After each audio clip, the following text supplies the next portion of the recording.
I'm Andy Lee for Ryerson today, here with the architects of the new Student Learning Centre at Ryerson University that's going to be built in 2013 at Yonge and Gould streets. And I'm here with Craig Dykers from Snøhetta and Tarek El-Khatib from Zeidler Partnership Architects. What's your vision for the new centre?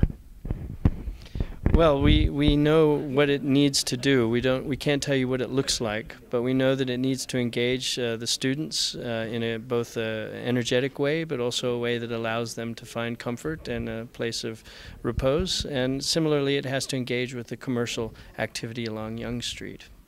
The students that we talked to probably described it best. They said they want a building with soul, and that's what we're going to do. One of the issues is going to be the integration with the existing library, which is built in the brutalist style. So how do you envision, I guess, the new SLC, which I expect to be a modern building, integrating with this older architecture? I guess you could say yin and yang. Yin and yang. That's a good idea. I mean, they'll complement one another. I mean, it's true, the brutalist building is difficult for many people, I agree, but it also has characteristics that are quite intriguing, and that mass and that weight will perhaps create a platform for us to create something that is more lively and delicate. It's hard to say, though, but I think definitely we will have to interact with it. You can't ignore it. That would be wrong. Okay. Yes. I think it's almost like an artistic juxtaposition of two things, and the visual aspects of the heaviness of the existing library will play off whatever we do with the proposed addition. And it's been said that the new Student Learning Centre will be the face of Ryerson on Yonge Street. So do you have any comment on that?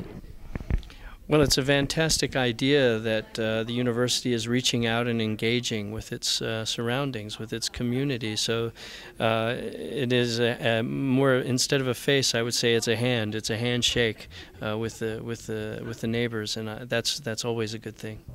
I think that it reinforces the ideology, which is that it's a very connected university, very diverse and very urban.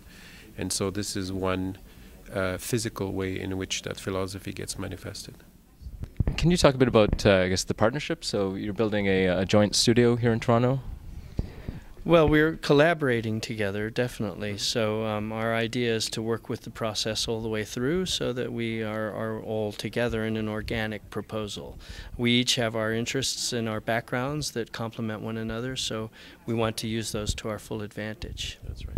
I mean, at the end of the day, when the building is done, the idea is not to say this is a Snøhetta building or this is a Zeidler building, but this is actually the result of both firms working together. And then perhaps one step further, they won't even know that we did it at all, and it will just be a Ryerson building, which would be, I think, the successful conclusion.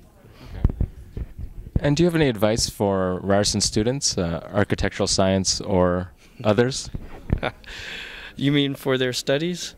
Yeah. I often get asked that, and I always say an architect is much like a writer in many ways, or an author. If you don't have the experience of life, it's very hard to create other people's life experiences for them, which is what architecture does. So I always say, don't study architecture for a while, study other things, get interested in other things, and then return to your architectural studies, and they'll be much, much stronger. On the other hand, we've agreed with Ryerson to bring on some students from the Faculty of Architecture to work in our office on these projects. And so they'll be coming in different capacities. And so in a way, this might be a learning experience for them as well. Thanks very much. For Ryerson today, I'm Andy Lee.